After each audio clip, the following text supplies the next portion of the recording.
Hi ವೀಕ್ಷಕರೇ, ಎಲ್ಲರಿಗೂ ನಮಸ್ತೆ. Hi, welcome back to our channel. ದಿನಾಂಕ 29ರಂದು ಗುರುವಾರ ಪೌರ್ಣಮಿ ಪ್ರಯುಕ್ತ ರಸ್ತೆಯ ಎಡಬದಿಗಳಲ್ಲಿ ದೀಪಾಲಂಕಾರ ಹಾಗೂ ಶೃಂಗಾರ ಮಾಡಲು ನೋಡಿ ಪ್ರಿಯ ವೀಕ್ಷಕರೇ, ಈ ರೀತಿ ಎಲೆಗಳಿಂದ ಅಲಂಕಾರ ಮಾಡಲಾಯಿತು. ನಮ್ಮ ಶಿವ ಶಂಕರ ಅವರ ಸ್ನೇಹಿತರಿಂದ ಹಾಗೂ ಶ್ಯಾಮಲಾ, ನವ್ಯ, ಪ್ರಮೀಳಾ, ವನಜ, ರೋಶಿನಿ ಬಣ್ಣ ಬಣ್ಣದ ಹೂಗಳನ್ನು ಬೇರ್ಪಡಿಸಿ ಆನಂತರ ಕೋಲುಗಳಿಗೆ ಹೂವಿನ ಅಲಂಕಾರ ಮಾಡಲಾಯಿತು. ಬೆಳಗ್ಗೆ ರಂಗೋಲಿಯೊಂದಿಗೆ ಪೂಜೆ ಸಿದ್ಧತೆ ಮಾಡಿಕೊಂಡು ಚಿಕ್ಕಬಳ್ಳಾಪುರದಿಂದ ಶೇಟುಗಳ ಕುಟುಂಬದವರು ಪೂಜೆಯಲ್ಲಿ ಭಾಗಿಯಾಗಿದ್ದರು. ಹಾಗೂ ಹಾಲು, ಮೊಸರು, ಹಣ್ಣು, ವಸ್ತ್ರ, ಹೂಗಳನ್ನು ಹಿಡಿದು ಬಾಬಾರವರಿಗೆ ಸ್ವೀಕರಿಸಲೆಂದು ಬಾಬಾವರಲ್ಲಿ ಪ್ರಾರ್ಥನೆ ಮಾಡುತ್ತಾ ಅಭಿಷೇಕದೊಂದಿಗೆ ಪ್ರಾರಂಭವಾಯಿತು. ಮೊದಲು ಗಣಪತಿಗೆ ಅಭಿಷೇಕ ಮಾಡಿ ಆನಂತರ ಬಾಬಾರವರಿಗೆ ಹಾಗೂ ನಾರಾಯಣ ಸ್ವಾಮಿಯವರಿಗೂ ಅಭಿಷೇಕದಿಂದ ಅಲಂಕಾರ ಮಾಡಿ ಪೂಜೆಯೊಂದಿಗೆ ಗ್ರಾಮಸ್ಥರಿಂದ ಪೂಜೆ ನೆರವೇರಿಸಲಾಯಿತು. ದೇವರಿಗೆ ಅಭಿಷೇಕ ಮಾಡಿದ ನೀರನ್ನು ಎಲ್ಲ ಭಕ್ತಾದಿಗಳಿಗೆ ಆರತಿ ಅಕ್ಷತೆಯೊಂದಿಗೆ ಮಾಡಲಾಯಿತು. ಪರದೆ ಎಳೆದು ದೇವರಿಗೆ ಶೃಂಗಾರ ಮಾಡಿದರು. ಪೂಜೆ ನೆರವೇರಿತು. ನಮ್ಮ ಸ್ನೇಹಿತರು, ಗ್ರಾಮಸ್ಥರು, ಕುಟುಂಬದವರು ಸೇರಿ ಆರತಿ ಬೆಳಗಿ ಹಾಡನ್ನು ಹಾಡಿದರು. ಕೈವಾರ ತಾತನವರ ಕಪ್ಪು ಬಳೆಗಳನ್ನು ಭಕ್ತಾದಿಗಳಿಗೆ ತೊಡಿಸಲಾಯಿತು. ಎಲ್ಲರೂ ಕಾಣಿಕೆಯನ್ನು ಇಟ್ಟು ಬಳೆಗಳನ್ನು ಸಂತೋಷದಿಂದ ಹಾಕಿಸಿಕೊಳ್ಳುತ್ತಿದ್ದರು. ಪ್ರಸಾದವನ್ನು ಹಂಚಲಾಯಿತು.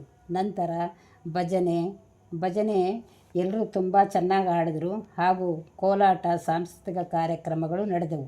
ಬೆಳಗ್ಗೆ 5 ಗಂಟೆಗೆ ಆರತಿಯೊಂದಿಗೆ ಕಾರ್ಯಕ್ರಮ ಮುಕ್ತಾಯವಾಯಿತು. ಪ್ರಿಯ ವೀಕ್ಷಕರೇ, ನೋಡಿದ್ರಲ್ಲ, ನಮ್ಮ ಹೊಸೂರಿನ ಬಾಬಾ ದೇವಸ್ಥಾನದಲ್ಲಿ ಹಾಗೂ ಭಕ್ತಾದಿಗಳು ಅನೇಕರು ಧನ ಸಹಾಯ ಹಾಗೂ ಧಾನ್ಯಗಳ ಸಹಾಯ ಹಾಗೂ ವಸ್ತ್ರ, ಬಟ್ಟೆಗಳನ್ನು ಕೊಡಲಾಯಿತು. ಇವರೆಲ್ಲರಿಗೂ, ಎಲ್ಲ ಕುಟುಂಬದ ಸದಸ್ಯರಿಗೂ ಆರೋಗ್ಯ, ಆಯುಷು, ಸಂಪತ್ತನ್ನು ಕೊಟ್ಟು ಕಾಪಾಡಲೆಂದು ದೇವರಲ್ಲಿ ಬೇಡುತ್ತೇನೆ.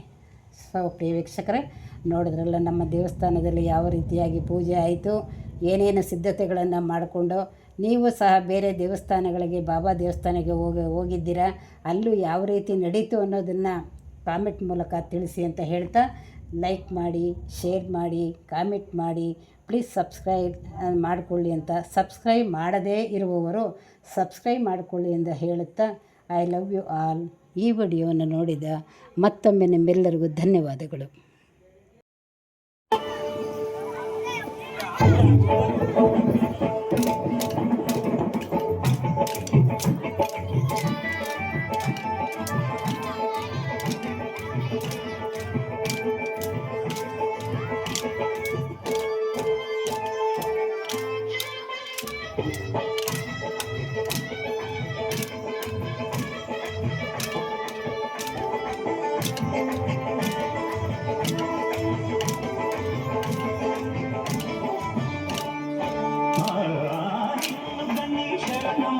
సన్నిధించు వేళ ధన్యమవుతుంది బాబా, మా జన్మ ధన్యమవుతుంది బాబా.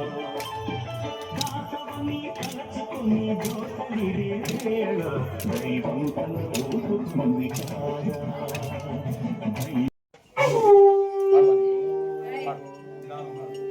హరే